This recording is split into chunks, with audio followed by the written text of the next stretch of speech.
Ahora mismo por todo Estados Unidos hay rascacielos que se están hundiendo en la tierra, otros que están perdiendo su eje vertical, y rascacielos que sufren ambos problemas a la vez. Seguro que has oído hablar de algunos. Son torres de lujo donde el departamento más barato cuesta mucho más de lo que ganará la mayoría en toda su vida. Y en casi todos los casos, los que viven o invirtieron allí descubrieron el problema de la misma manera. No por la constructora, ni por el ayuntamiento, sino por una demanda, un estudio satelital o una grieta imposible de ocultar. En este expediente voy a poner 5 de ellos cara a cara. 5 rascacielos estadounidenses en 5 lugares distintos hundiéndose o inclinándose ahora mismo. Y al final de todo, te mostraré la única decisión que conecta a casi todos ellos. Porque una vez que la veas, no podrás ignorarla. Es el mismo error repetido en una ciudad tras otra por personas que creían ciegamente en lo mismo que el suelo resistiría. Este es el documento número 5. El expediente de las 5 torres está abierto. El primero ya lo conoces si has estado siguiendo estos informes. La Torre Millennium en San Francisco.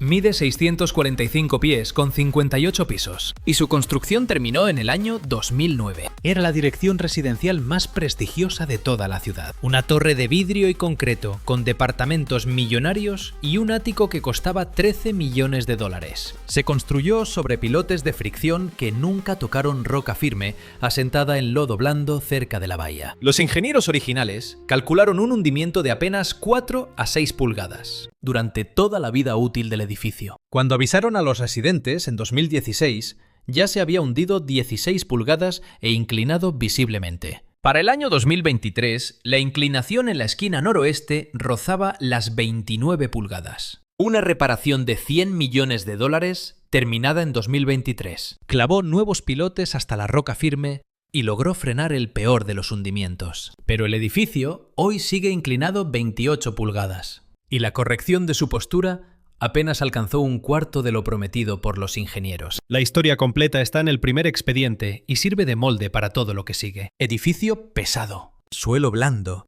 y cimientos que jamás tocaron la roca sólida. El segundo coloso está al otro lado del país, en Manhattan, y muestra una falla muy distinta. 432 Park Avenue.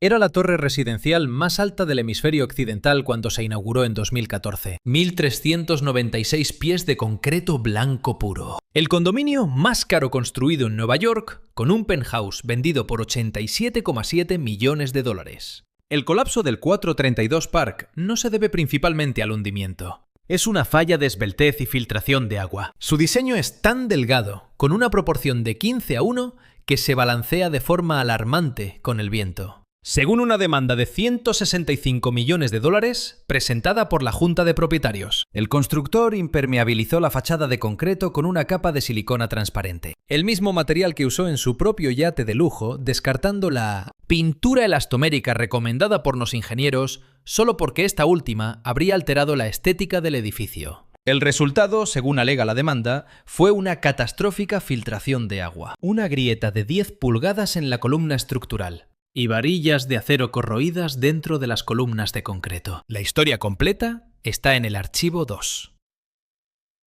Distinto mecanismo, misma raíz.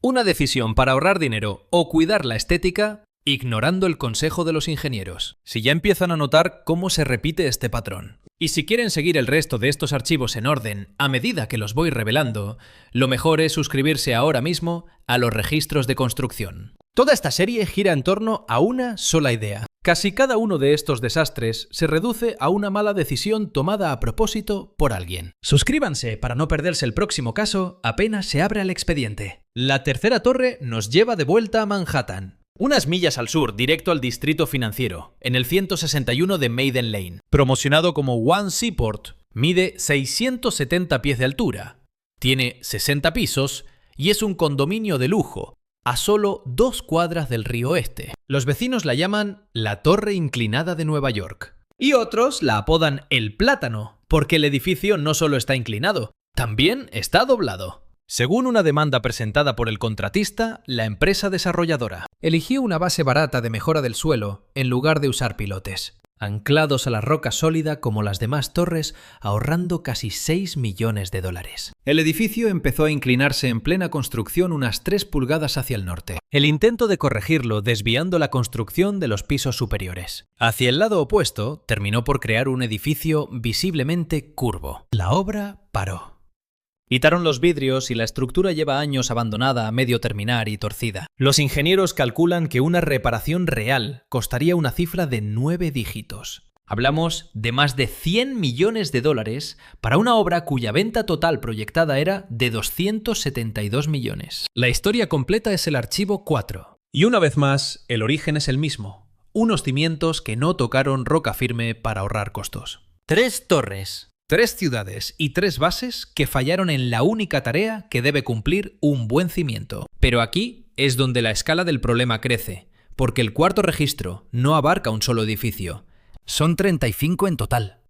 Diciembre de 2024. Científicos de la Escuela Rosenstiel de Ciencias Marinas Atmosféricas y de la Tierra publicaron un estudio clave en la revista de la Unión Geofísica Americana. Usando datos de radar satelital reunidos entre 2016 y 2023, midieron el movimiento vertical del suelo en 12 millas de costa. En el sur de Florida, abarcando desde Miami Beach hasta Sunny Isles Beach. Descubrieron que 35 edificios altos en esa zona se estaban hundiendo sin parar, registrando descensos de entre 0.8 y 3.1 pulgadas. Y aquí tienen el detalle que convirtió este informe en noticia nacional. Casi la mitad de esas estructuras tenían menos de 10 años. No eran reliquias viejas. Eran modernos hoteles y edificios de lujo. Direcciones de las más costosas en Florida, hundiéndose en silencio bajo la arena y la piedra caliza de las islas de barrera. Los científicos fueron sumamente meticulosos con los datos presentados. Señalaron que el hundimiento probablemente se debió a la compresión por carga de capas de arena en la caliza empeorada, por las vibraciones de obras cercanas y el flujo de agua subterránea que mueve la arena bajo los cimientos. También aclararon que este estudio en ningún momento predijo un colapso inminente y que la tragedia del edificio sur en Surfside, que cobró 98 vidas, no se debió a este tipo de asentamiento. Pero este estudio entra aquí por la escalofriante advertencia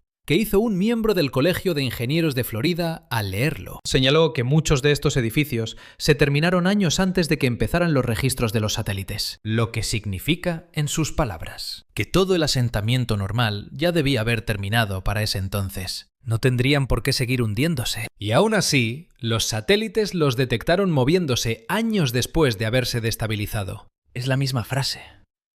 La misma inquietante frase que usaron con la torre inclinada de Maiden Lane 161 sigue moviéndose cuando ya debería estar fija. Si llegaste hasta este punto de la investigación, ya sabes perfectamente qué tipo de canal somos y entiendes por qué sigo abriendo estos expedientes. Este proyecto solo se mantiene en pie de una forma: con el apoyo de personas como tú que deciden suscribirse y quedarse hasta el final. Si aún no lo haces, suscríbete, ya que el próximo caso ya está en camino. El quinto caso de la lista muestra el patrón con total claridad. Un edificio que demuestra que este peligro no se limita solo a los condominios de lujo, ni se soluciona únicamente tocando roca firme. La famosa torre inclinada de San Francisco jamás fue la única estructura construida sobre terreno inestable. Toda la costa este de San Francisco, desde el distrito financiero hasta el sur de Market Street, asentada sobre terrenos ganados a la bahía mediante rellenos durante el último siglo y medio. El hundimiento de la Millennium Tower fue el escándalo mediático.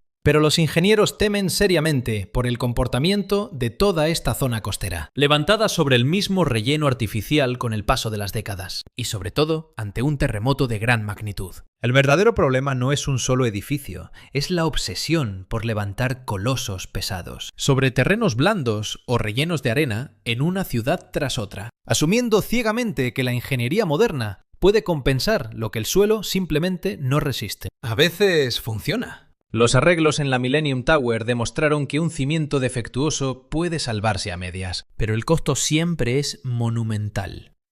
La reparación siempre es solo parcial, y la cuenta termina pagándola a alguien que jamás tuvo voz ni voto en la obra. Cerremos este expediente señalando la raíz de todo. Aquella promesa del inicio que conecta a casi todas las torres de nuestra lista. La elección crítica sobre los cimientos. En casi todos los casos, la catástrofe se gestó mucho antes de levantar el primer piso. Decidir si gastar el dinero y el tiempo necesarios para clavar los cimientos hasta la roca madre. O ahorrar costos, confiando en que una base mucho más barata y superficial, sobre fango relleno o piedra caliza con capas de arena, soportaría el peso. La Millennium Tower no llegó a la roca madre.